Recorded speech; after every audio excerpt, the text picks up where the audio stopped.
성도 여러분, 안녕하셨습니까? 만나의 아침 새벽 기도로 시작하겠습니다. 하늘에 계시는 사랑이 많으신 아버지 하나님, 오늘 이 아침에 하나님께서 베푸신 은혜와 능력을 인하여 다시 한번 주님께 영광과 찬양을 돌립니다. 오늘 주님께서 베푸신 생명 속에 주님을 영화롭게 하는 주님의 귀한 자녀들이 되게 하여 주시옵소서. 오늘도 저희를 통해 영광 받으시고 또한 주변의 사람들이 행복을 경험하는 귀한 시간이 될 수 있도록 도와주시옵소서. 주께서 이 시간 주의 귀하신 말씀을 통해 직접 음성을 들려주실 줄 믿고 감사드리며 예수님의 이름으로 간절히 기도드리옵나이다. 아멘. 네, 오늘은 잠언 13장의 말씀입니다. 잠언 13장 1절부터 우리 14절까지에 있는 말씀 보도록 하겠습니다. 지혜로운 아들은 아비의 훈계를 들으나 거만한 자는 꾸지람을 즐겨 듣지 아니하느니라. 사람은 입의 열매로 인하여 복록을 누리거니와 마음이 괴사한 자는 강포를 당하느니라. 입을 지키는 자는 그 생명을 보존하나 입술을 크게 벌리는 자에게는 멸망이 오느니라. 게으른 자는 마음으로 원하여도 얻지 못하나 부지런한 자의 마음은 풍족함을 얻느니라. 의인은 거짓말을 미워하나 악인은 행위가 흉악하여 부끄러운 데 이르느니라. 의인은 행실이 정직한 자를 보호하고 악은 죄인을 패망케 하느니라. 스스로 부한 채 하여도 아무것도 없는 자가 있고 스스로 가난한 채 하여도 재물이 많은 자가 있느니라. 사람의 재물이 그 생명을 속할 수는 있으나 가난한 자는 협박을 받는 일이 없느니라. 의인의 빛은 환하게 빛나고 악인의 등불은 꺼지느니라. 교만에서는 다툼만 일어날 뿐이라. 권면을 듣는 자는 지혜가 있느니라. 망령 때에 얻은 재물은 줄어가고 손으로 모은 것은 늘어가느니라. 소망이 더디 이루게 되면 그것이 마음을 상하게 하나니 소원이 이루는 것은 곧 생명 나무니라. 말씀을 멸시하는 자는 패망을 이루고 계명을 두려워하는 자는 상을 얻느니라. 지혜 있는 자의 교훈은 생명의 셈이라. 사람으로 사망의 그물을 벗어나게 하느니라. 잠언 13장 1절로 14절까지 있는 말씀을 보았습니다. 오늘도 우리에게 삶을 통하여 얻어져야 하는 지혜, 또한 삶을 통해 드러내야 할 지혜에 대해서 말씀을 하고 있습니다. 크게 정리를 해보면 지혜를 갈구하는 사람들, 또 부지런한 사람, 하나님의 말씀과 소망을 가진 사람들이 어떤 삶을 사는지를 말씀하고 계십니다. 우리의 일상적인 삶에 매우 필요한 부분이 아닌가 이렇게 생각이 되는데요. 자, 여기 1절에 있는 말씀 반복해서 계속해서 솔로몬의 잠언이라 이런 말씀들을 통해서 나오는 것처럼 솔로몬이 그 자녀에게 하는 간절한 교훈이라고 생각이 됩니다. 이 1절은 지혜로운 아들은 아비의 훈계를 들으나 거만한 자는 꾸지람을 즐겨 듣지 아니하느니라. 훈계라는 말, 우리가 계속해서 나오는 말이죠. 징계라는 뜻을 갖고 있습니다. 아비의 훈계라는 말은 자녀 교육의 1차적인 책임이 아버지, 부모에게 있음을 보입니다. 신앙교육뿐만 아니라 도덕교육, 그 외의 모든 교육의 1차적인 책임은 국가나 심지어 교회에 있지 않고 1차적으로 부모에게 있고 특히 아버지에게 있다고 하는 것이 성경의 원리입니다. 저도 참 거기에 대한 책임을 느끼는데요. 부모, 특별히 아버지가 어떻게 교육을 할 것인가 상당히 중요합니다. 여기 지혜로운 아들, 곧 하나님을 경외하고 하나님의 계명에 순종하는 아들은 아버지의 훈계를 듣습니다. 사람은 미완성된 인격적인 부분이 있습니다. 그래서 교훈과 교육과 훈련이 필요합니다. 특별히 경험 있고 경건한 어른들의 교훈은 유익한 것입니다. 그렇기 때문에 우리 자녀들은 우리 어른들의 그 좋은 경험들, 이것을 잘 받아들이고 삶을 통해 똑같은 시행착오를 겪지 않도록 그 삶의 지혜들을 받아들이는 일들이 필요한 것입니다. 근데 이 어려서부터 이러한 교육을 받지 못하면 어른이 되어서도 사실 참 쉽지 않습니다.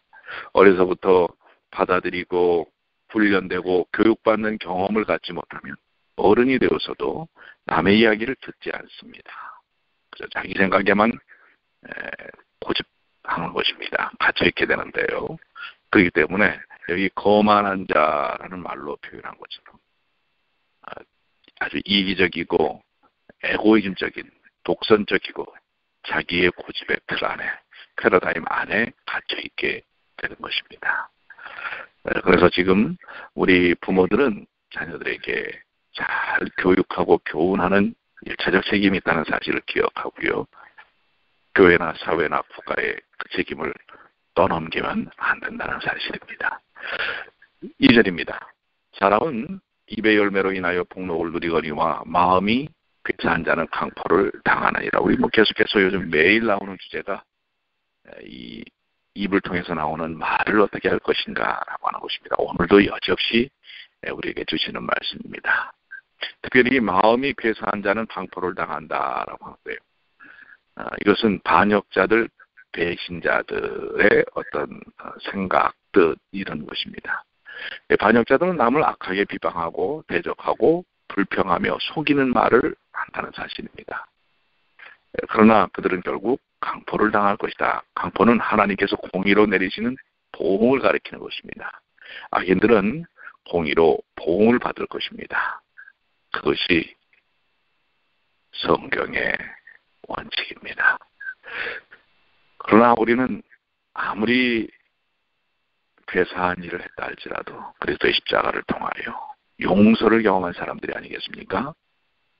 오늘 그 귀한 용서를 받아들이고 또 용서하는 삶을 사시게 되길 바랍니다. 3절입니다. 입을 지키는 자는 그 생명을 보존하나 입술을 크게 벌리는 자는 멸망이 오느니라. 우리가 말을 좀 조심하게 할 필요가 있고 줄일 필요가 있다는 사실을 이야기하고 있는 것이죠.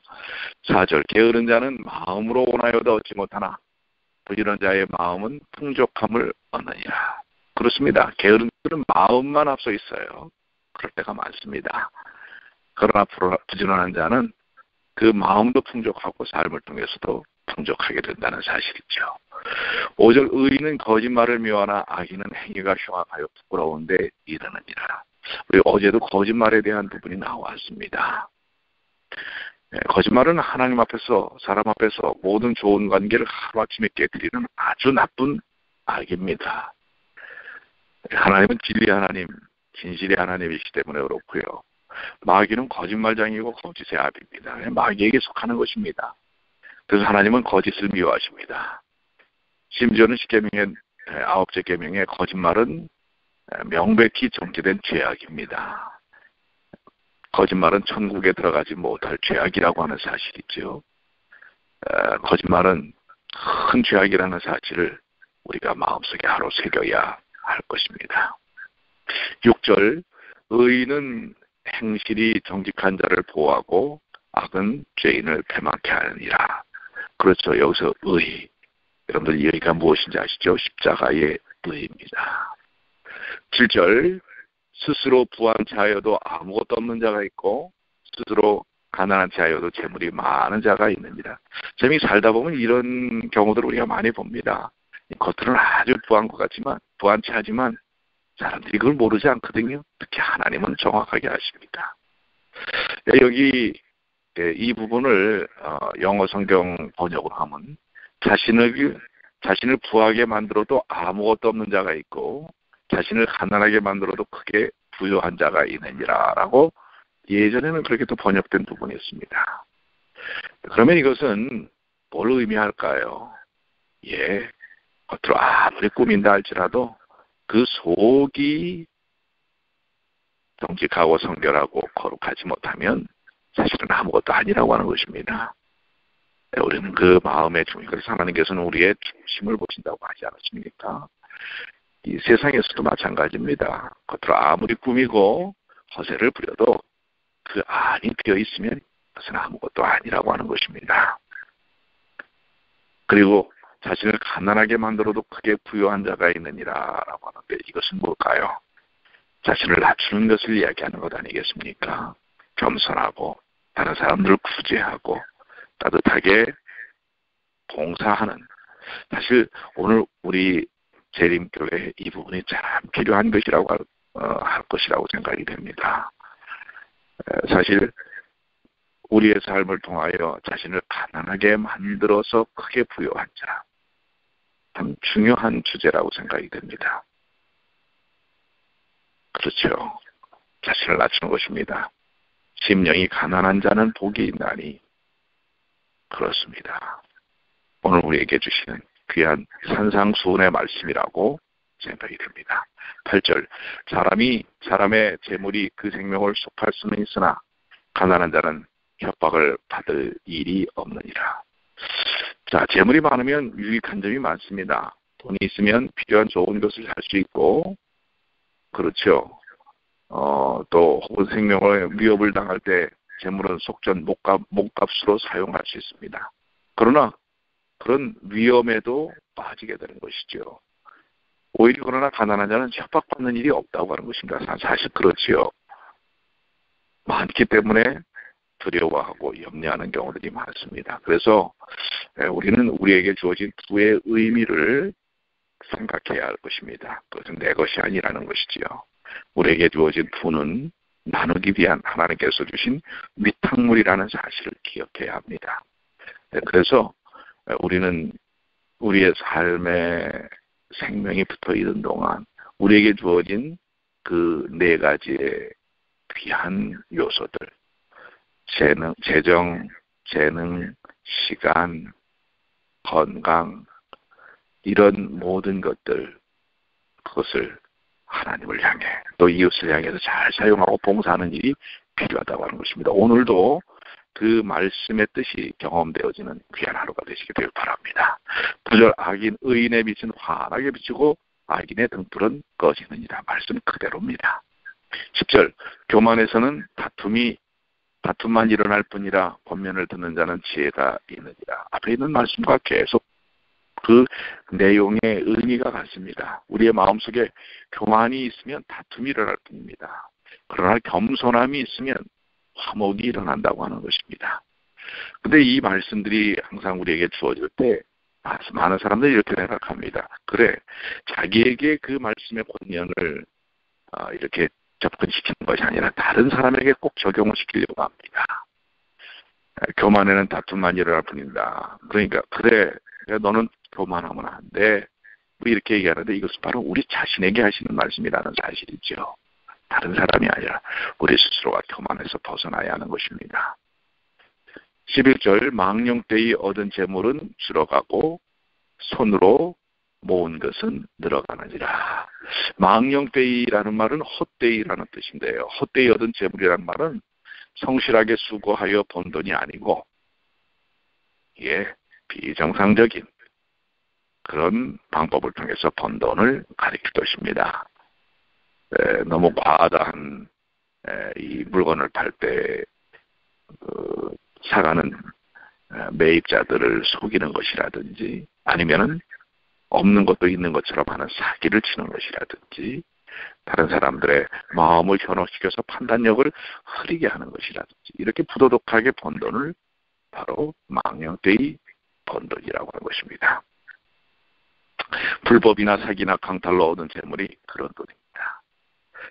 이것은 절대로 우리 그리스도인들이 해서는 안 되는 모습이라는 사실이죠. 또 그 외에 투기적인 그런 소득, 이런 것들입니다. 그런 돈들은 줄어갈 수밖에 없습니다. 왜 그렇지요? 그것은 하나님께서 진정한 축복으로 주신 것이 아니기 때문에 그렇습니다.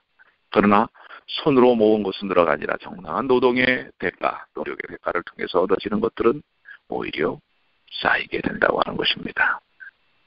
돈은 수고하여 버는 것이 정상입니다. 성실이라며 노동하며 수고하여 버는 돈이 바로 축복의 재물인 것입니다. 근데 우리가 이러면서도 때때로 딜레마에 빠지는 것은 자꾸 주변 사람들하고 비교하기 때문에 그렇습니다. 나는 몇 시간 일해서 이만큼 버는데 다른 사람들은 몇 시간 일해서 왜 저만큼 벌까? 여러분들 이렇게 비교하기 시작하면 축복의 감동은 사라져버리고 맙니다. 여러분들, 그러면 여러분들은 그만큼 잘났습니까? 그것도 아니거든요. 비교해서 다른 사람과 그만큼 버는 사람과 나에 대한 능력을 가름해 볼 때 능력에도 차이가 있거든요. 근데 그것을 비교하기 시작하면 우리가 매우 정말 작은 사람처럼 느껴집니다. 근데 우리 하나님은 우리가 갖고 있는 능력이나 우리가 갖고 있는 배경이나 그것을 보고 십자가에 달리신 것이 아니지요. 우리 자체. 그러니까 우리는 그런 비교, 남이 나보다 더 많이 번다, 이런 것도 비교할 필요 없고, 남이 나보다 더 낫다, 이런 비교도 할 필요가 없습니다. 우리는 십자가 안에서 나 한 사람만을 위해서라도 십자가에 달려 돌아가신 예수님을 생각하십시오.